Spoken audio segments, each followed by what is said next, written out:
The International Decade for People of African Assembly Guyana IDPADA has said the proposed amendments to the Acquisition of Land for Public Purpose Act poses a threat to all Guyanese, particularly African Guyanese, who are the beneficiaries of ancestral lands.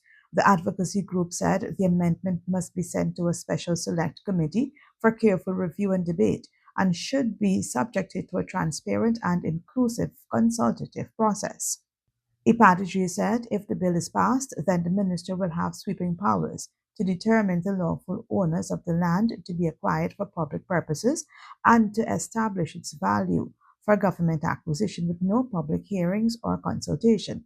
Further, IPADA said the proposed amendment will be used to exploit vulnerable landowners as it cedes power to a minister to make an advanced cash payment to an interested or authorized person to acquire land for public purposes without consultation or opportunity for redress or negotiation.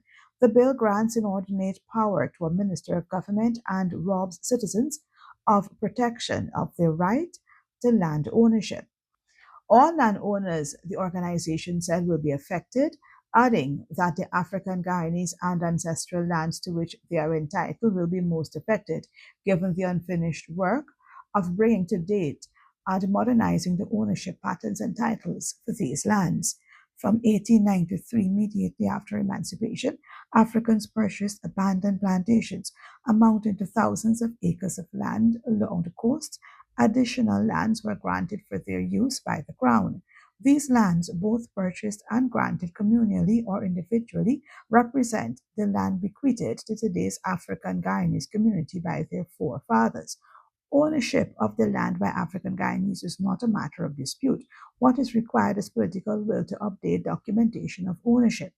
IPADA called on the government to complete the work of the Land Commission inquiry launched in 2017 to address historic and complex landholding issues, provide titles for undivided communal and crown land, document ownership, and provide current titles for individual ownership.